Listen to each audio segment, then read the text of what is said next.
오늘 보신 말씀은 사도행전 1장 12절로 26절까지의 말씀입니다. 사도행전 1장 12절로 26절까지의 말씀입니다. 우리가 계속해서 새벽마다 사도행전을 보고 있죠. 사도행전 1장 12절로 26절까지 제가 먼저 12절을 시작하겠습니다. 제자들이 감람원이라 하는 산으로부터 예루살렘에 돌아오니 이 산은 예루살렘에서 가까워 안식일에 가기 알맞은 길이라. 들어가 그들이 유하는 다락방으로 올라가니 베드로, 요한, 야고보, 안드레와 빌립, 도마와 바돌로메, 마테와 및 알페오의 아들 야고보, 셀롯인 시몬, 야고보의 아들 유다가 다 거기 있어. 여자들과 예수의 어머니 마리아와 예수의 아우들과 더불어 마음을 같이하여 오로지 기도에 힘쓰더라. 모인 무리의 수가 약 120명이나 되더라. 그때에 베드로가 그 형제들 가운데 일어서서 이르되, 형제들아, 성령이 다윗의 입을 통하여 예수 잡는 자들의 길잡이가 된 유다를 가리켜 미리 말씀하신 성경이 응하였으니 마땅하도다. 이 사람은 본래 우리 수 가운데 참아야 이 직무의 한 부분을 맡았던 자라. 이 사람이 불의의 삭스로 밭을 사고 후에 몸이 곤두박질하여 배가 터져 창자가 다 흘러나온지라. 이 일이 예루살렘에 사는 모든 사람에게 알려져 그들의 말로는 그 밭을 아겔다마라 하니 이는 피밭이라는 뜻이라. 시편에 기록하였으되 그의 거처를 황폐하게 하시며 거기 거하는 자가 없게 하소서 하였고, 또 일렀으되 그의 직분을 타인이 취하게 하소서 하였도다. 이러함으로 요한의 세례로부터 우리 가운데서 올려져 가신 날까지 주 예수께서 우리 가운데 출입하실 때에 항상 우리와 함께 다니던 사람 중에 하나를 세워 우리와 더불어 예수께서 부활하심을 증언할 사람이 되게 하여야 하리라 하거늘. 그들이 두 사람을 내세우니 하나는 바사바라고도 하고 별명은 유수도라고 하는 요셉이요, 하나는 마띠아라.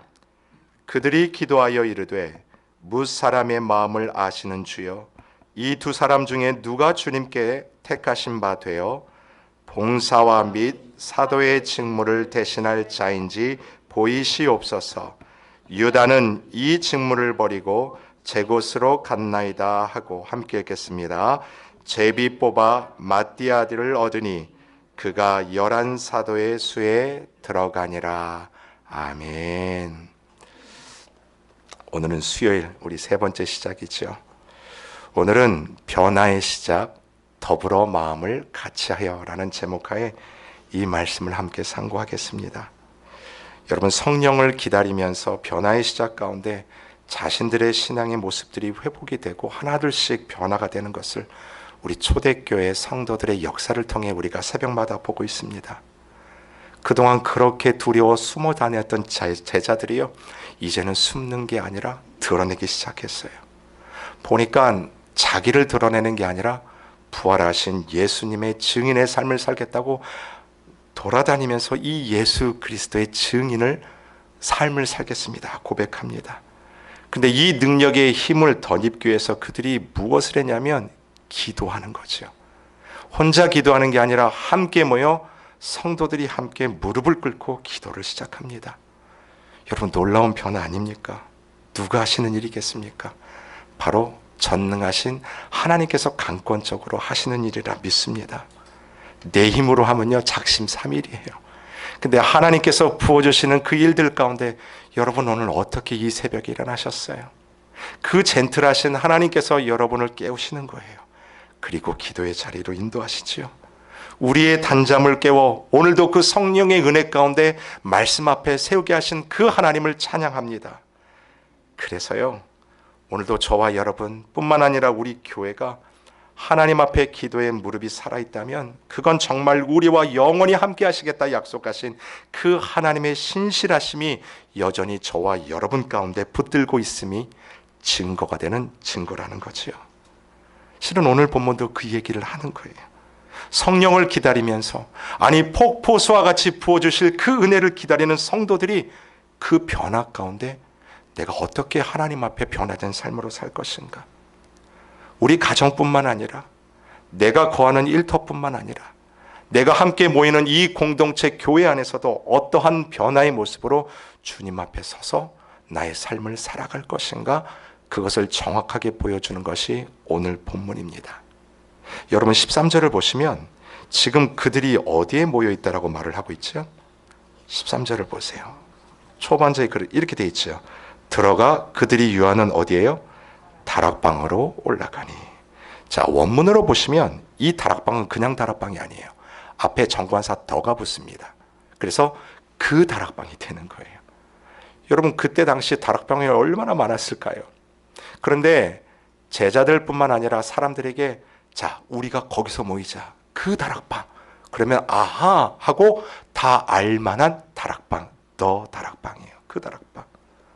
성경학자들이 해석하기를 여기서 말하는 다락방이요, 예수님이 잡히시기 전날 제자들과 함께 모여 성찬을 베푸셨던 그 다락방이에요.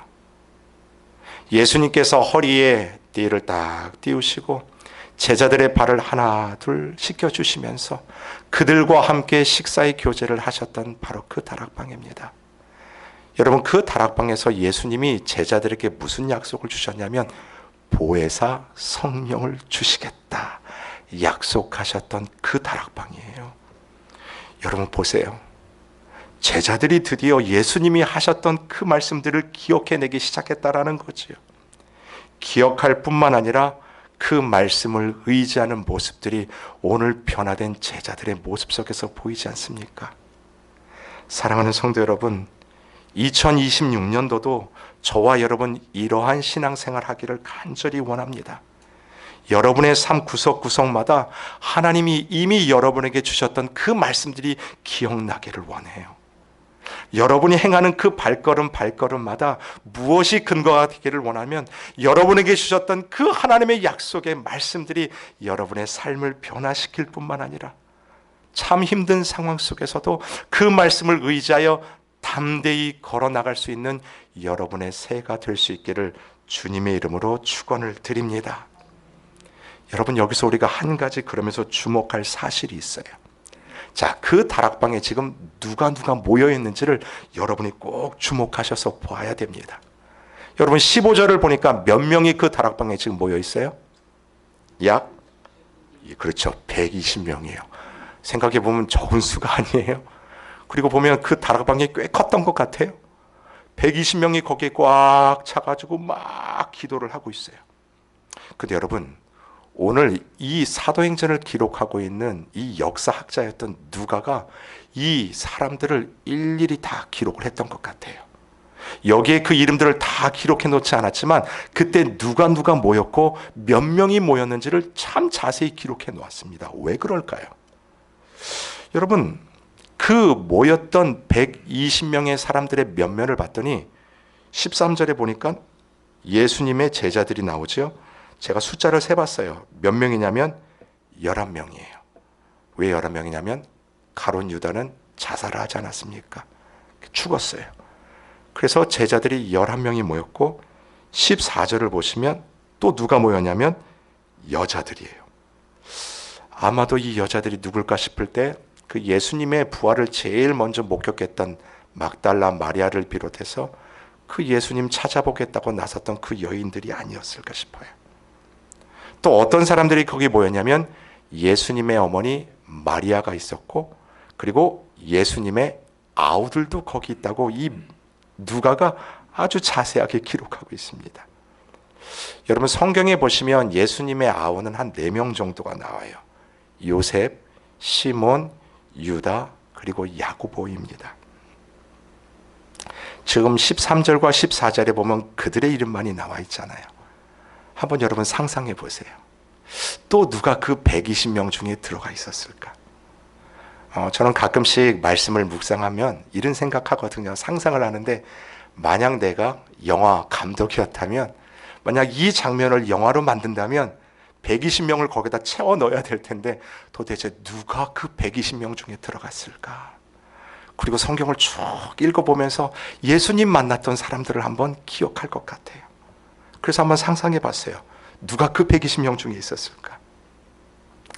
아마도 그 예수님 십자가 지고 가셨던 그 길 있지 않습니까?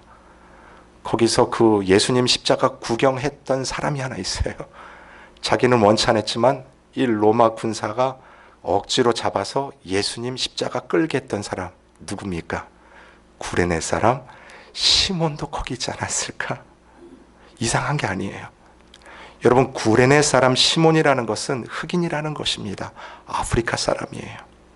나중에 이 구레네 사람 시몬이요 초대교회의 지도자로 섭니다. 또 누가 있었을까 한번 상상해 볼 때요, 예수님을 저녁 몰래 남들 눈 피해서 찾아온 사람이 하나 있었어요. 누구였냐면 사내들입 공회, 그러니까 지금으로 말하면 꽤 지위가 높은 사람, 부자 청년이 하나 찾아오지요. 니고데모 아닙니까? 예수님, 도대체 어떻게 해야 내가 영생을 얻을 수 있겠습니까? 그 질문을 했던 니고데모도 혹시 그 자리에 있진 않았을까? 여러분, 지금 120명의 성도들이 그 다락방에 뭐를 하고 있냐면 오직 모여서 힘쓰는, 기도에 힘쓰는 모습들을 여러분 한번 상상해 보세요.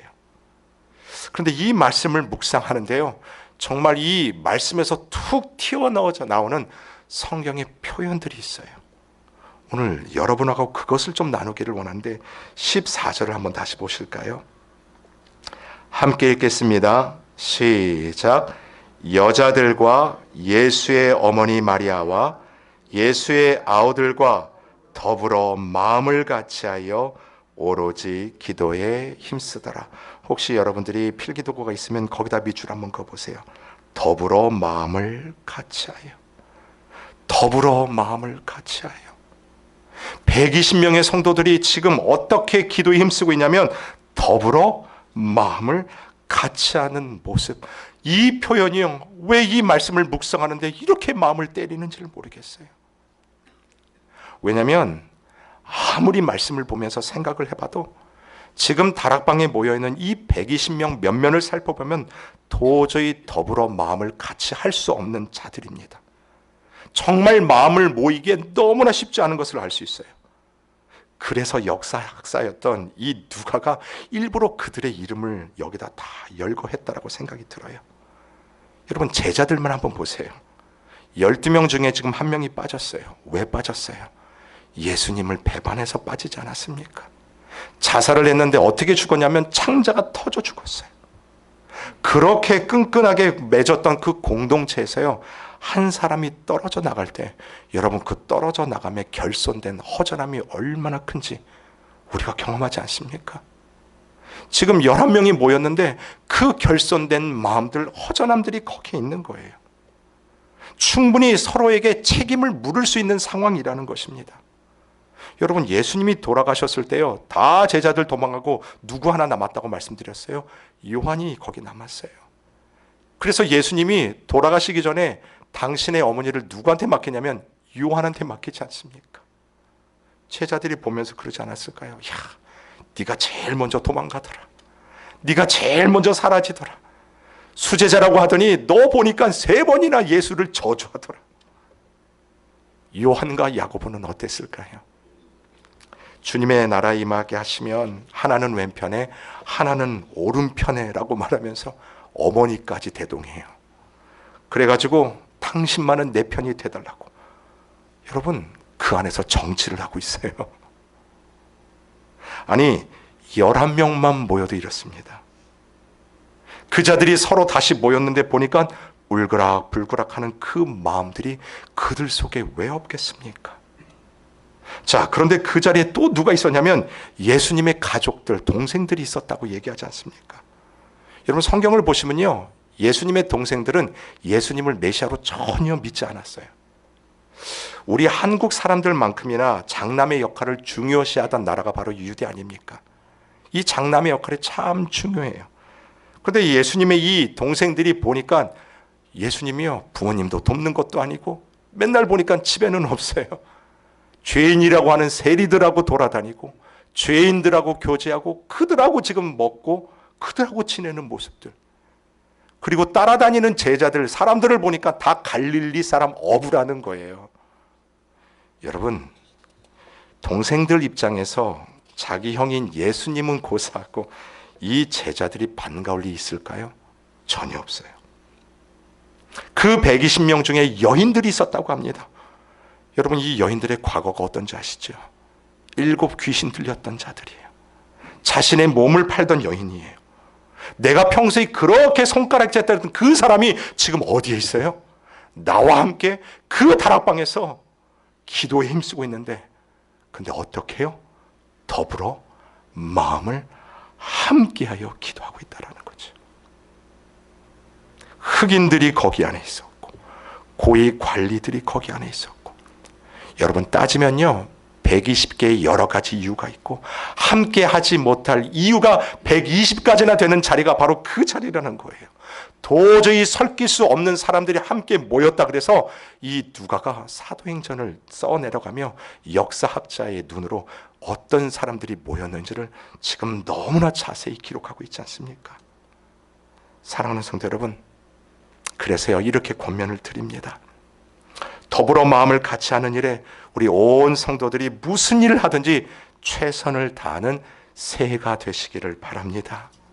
무슨 일을 하든지요, 마음을 같이 하기 위해서 여러분 최선을 다하십시오. 함께하는 교회가 주님의 몸된 교회라는 그 사실 앞에 여러분들이 엎드린다면, 여러분 이 자리는요, 단순한 사교의 장소가 아니에요. 내 꿈을 펼치기 위한 드림의 장소가 아니에요. 이 자리는 하나님을 찬양하며 하나님을 예배하는 자리입니다. 이 자리는 성도들이 함께 모여 오직 기도에 힘쓰며 하나님이 주신 그 말씀을 내 삶에 받아들고 세상으로 나가는 증인의 삶을 살기 위한 초석 같은 곳이에요. 그것들이 믿어진다면 여러분, 새해요, 우리가 교회를 섬기면서 우리의 삶을 섬기면서 오늘 이 말씀이요, 더불어 마음을 함께하는 이 일들 가운데 우리가 최선을 다해야 되지 않겠습니까? 이 일을 위해서요, 우리가 우리 입술을 지켜야 되는 일이라면 입술을 지켜야 되죠. 발걸음을 한 발 뒤쪽으로 물러서야 한다면 물러서기도 해야 되겠죠. 여러분, 하나님이 베푸시는 그 변화의 시작은요, 성령께서 우리의 마음 가운데 동요를 시키시고 우리의 마음을 인도하세요. 그런데 어떤 모습으로 분명히 드러나냐면 더불어 함께하는 마음으로 드러난다는 걸 기억하십시오. 교회 공동체뿐만이 아니에요. 여러분이 있는 그 가정도 마찬가지예요. 여러분이요, 아내로서, 남편으로서, 또 자녀로서 섬기는 그 가정 가운데요, 정말 성령을 덧입어 더불어 함께하는 마음이 펼쳐지는 가정이 되기를 원합니다. 그것을 통해서 하나님의 살아계심, 예수 그리스도의 부활을 증언하는 그 증언의 삶으로 살 수 있다는 겁니다. 여러분, 또 한 가지 오늘 본문에서 보실 게 있어요. 이 120명의 성도들이 마음을 같이하여 오직 기도에 힘씀을 통해서 이들이 했던 일이 한 가지가 더 있습니다. 이것을 통해서 교회뿐만 아니라 이 변화를 시작을 하는데, 실은 그 본문이 오늘은 굉장히 많이 이 할애가 돼 있죠. 어떤 일을 이들이 하냐면 일꾼을 뽑는 일을 해요. 사도를 뽑습니다. 여러분, 요즘 보궐선거라고 여러분 아시죠? 어떤 사람이 결혼이 되면 그 자리를 채우기 위해서 하는 선거를 우리가 보궐선거라고 해요. 근데 오늘 본문을 보니까 12제자 중 죽은 가룟 유다를 대신해서 이들이 120명이 지금 뭘 하고 있냐면 함께 섬길 사도 일꾼을 세우는 모습을 봅니다. 여러분, 공동체가요, 변화되기 위해서 새로운 일꾼들을 세우는 일도 하나님이 주신 귀한 사역이라는 것을 깨닫게 돼요. 근데 여러분, 어떤 사람을 뽑았을까요? 오늘 보니까 이 뽑는 기준이 있더라고요. 여러분 21절을 한번 보세요. 우리 21절과 22절을 함께 보겠습니다. 시작.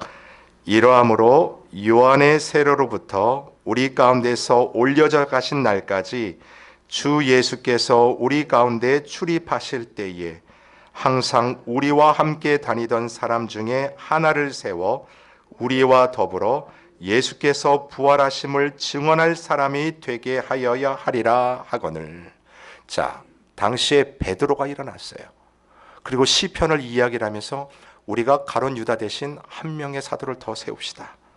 자, 그런데 아무나 세우는 게 아니라 조건이 하나 있는데, 조건을 들려면 바로 21절과 22절 딱 하나예요. 예수님의 부활을 실질적으로 목격한 자, 그리고 그 예수의 부활을 증언할 자를 사도로 세워야 된다라고 이야기를 딱 합니다. 여러분, 그래서 최종 후보로 올라간 두 사람의 이름이 나옵니다. 23절을 보겠습니다. 같이 읽읍시다. 시작. 그들이 두 사람을 내세우니 하나는 바사바라고도 하고 별명은 유수도라고 하는 요셉이요, 하나는 마띠아라. 자, 그러니까 추천이 된 거예요. 자, 우리 가운데 예수님 직접 목격하고 부활도 목격했던 자 한번 찾아보자 해서 딱 그 120명 중에 추천된 두 사람의 이름이 요셉이랑 마띠아라는 사람이에요. 자, 그러면 이들을 어떻게 선출했을까요? 요즘 식으로 말하면, 자, 눈을 다 감고 손을 드십시오, 그렇게 했을까요? 아니면 무기명으로 투표를 했을까요? 26절을 보세요. 이들이 이 두 중에 한 사람을 선택을 하는데 방법이 26절 시작. 제비 뽑아 마띠아를 얻으니 그가 11사도의 수에 들어가니라. 어떤 방법을 그들이 사용했냐면 제비를 뽑고 있어요.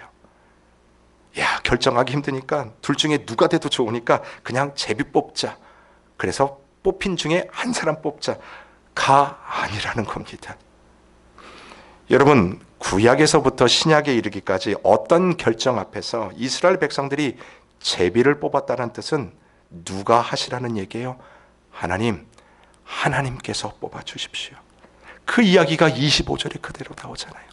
이 둘 중에 하나님이 원하시는 분이 누구입니까? 하나님이 뽑아주십시오. 여러분, 제비를 뽑는 행위는 내가 하지만 그 결정은 하나님께서 하심을 내가 믿겠습니다. 이것이 제비를 뽑는 그들의 신앙의 고백이었다라는 거예요. 여러분, 요나가요, 하나님의 말씀을 거역하고 다시스로 도망가지 않습니까? 그래서 하나님이 풍랑을 보내셨어요. 그 배가 난리가 나가지고 그 배에서 바다에 떨어뜨릴 재물을 뽑을 때 그들이 뭘 했어요? 제비를 뽑아요. 근데 그 제비에 누가 뽑히냐면 요나가 뽑히지 않습니까? 누가 뽑으셨어요? 하나님 당신께서 뽑으셨다라는 거예요. 사랑하는 성도 여러분, 여러분도 다 직분을 받으셨습니다. 장로로서, 권사로서, 집사로서, 거룩한 성도로서 우리가 하나님이 주신 그 직분들이 우리에게 다 있어요. 여러분, 어떻게 받으셨습니까? 사람이 세운 것이 아니에요. 하나님이 여러분을 그 자리에 세우신 것입니다. 믿으십니까? 아멘이에요. 많은 교회들이요, 직분을 세울 때마다 참 내용을 겪는 것을 많이 보지 않습니까? 이유는 하나입니다. 내가 뽑았다라는 거예요. 이번에는 이 사람이 되는 게 좋을 것 같아서 우리가 힘을 합쳐서 한번 뽑아줬다라는 거예요. 그런데 아니, 내가 뽑은 사람이 왜 그럴까? 거기에서부터 교회가 분쟁이 되고 나누어지고 깨어지는 것을 우리가 너무나도 그 아픔의 역사들을 경험하지 않았습니까? 하나님의 일꾼은 하나님이 뽑아 세우십니다. 그리고 그 일에 순종하면 누가 알아주지 않아도, 내 이름 석자 남지 않아도요, 빚도 없이 이름도 없이 섬기다가 사라져도 우리 주님은 알고 계시기 때문에, 그 주님 앞에 설 것을 믿기 때문에 오늘도 최선으로 섬기는 그 모습 족합니다. 그 고백이 우리 안에서 나오지요. 여러분, 오늘 본문에 나오는 마띠아요, 여기 사도행전 다음에는 어디에도 이 이름이 나오지 않습니다. 여러분, 이것이 무엇을 가르쳐 주는 줄 아십니까? 하나님의 일꾼은 하나님의 뽑아 그 일에 순종하고 쓰임받고 빚도 이름도 없이 뒤로 사라지면 된다라는 거예요. 그게 교회의 일꾼이고 하나님의 일꾼이죠. 사랑하는 성도 여러분, 오늘도 여러분을 통해서 더불어 마음을 같이하게 하신 하나님을 찬양합니다. 그리고 올 한 해 나에게 주신 이 귀한 직분을 귀함으로 다시 한번 하나님을 찬양하는 일에 온전히 쓰임받는 저와 여러분 되시기를, 우리 교회가 되기를 주님의 이름으로 축원합니다. 아멘.